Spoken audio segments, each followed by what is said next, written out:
हरे कृष्ण। पितृ देवताओं को नमन कर आज की कथा का आरंभ करते हैं।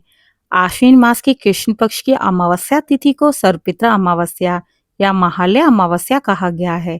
इस दिन श्राद्ध, तर्पण और पिंडदान का विशेष महत्व है। आइए श्रोताओं, पितरों का स्मरण करते हुए आज की कथा का आरंभ करते हैं। महाभारत युद्ध समाप्त होने के बाद युधिष्ठिर अत्यंत दुखी थे।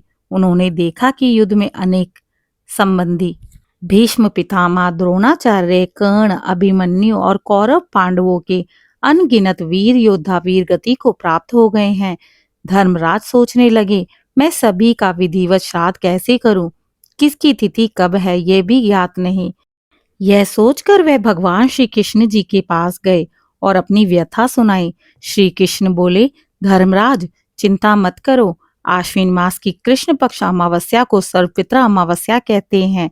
इस दिन यदि श्रद्धा पूर्वक श्राद्ध और तर्पण किया जाए तो सभी पितृ, चाहे उनकी मृत्यु किसी भी तिथि पर हुई हो, तृप्त हो जाते हैं। तुम आज के दिन गंगा जल से स्नान कर पिंडदान और तर्पण करो। इससे समस्त कुल गोत्र के पितृ संतुष्ट होकर तुम्हें आशीर्वाद देंगे।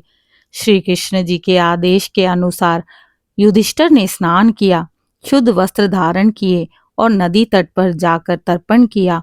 उन्होंने काले तिल, कुशा और जल अर्पित करते हुए कहा, हे पितृ देवताओं, मैं आपको हृदय से स्मरण करता हूँ। आप जहाँ कहीं भी हो, इस श्राद्ध से तृप्त हो और हमें आशीर्वाद दें।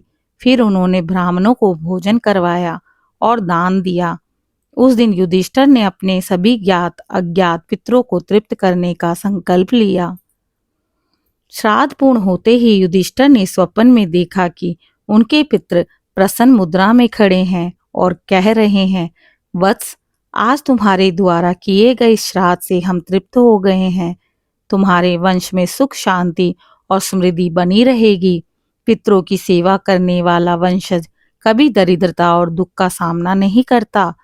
युधिष्ठिर भाव विभोर हो गए और पितरों को प्रणाम करते हुए श्री कृष्ण को आभार व्यक्त किया। श्रोताओं, अमावस्या के दिन किया हुआ श्राद्ध सभी पितरों को तृप्त करता है। जिनकी पितरों की तिथि ज्ञात ना हो, वे भी इस दिन श्राद्ध करके पुण्य प्राप्त करते हैं। यह तिथि मोक्षदायिनी कही गई है, क्योंकि इस दिन पितरों की आत्मा को शांति और सद्गति मिलती है। घर परिवार में शांति, समृद्धि और आयु वृद्धि का आशीर्वाद प्राप्त होता है।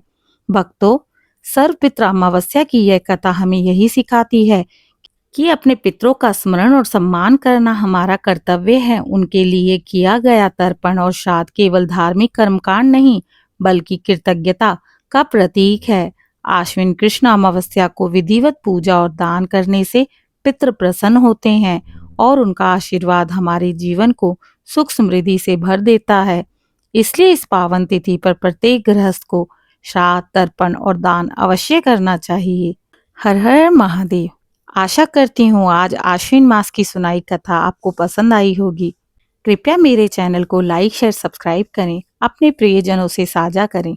कल हम सुनेंगे आश्विन शुक्ल पक्ष नवरात्रि आरंभ की प्रतिपदा तिथि की कथा।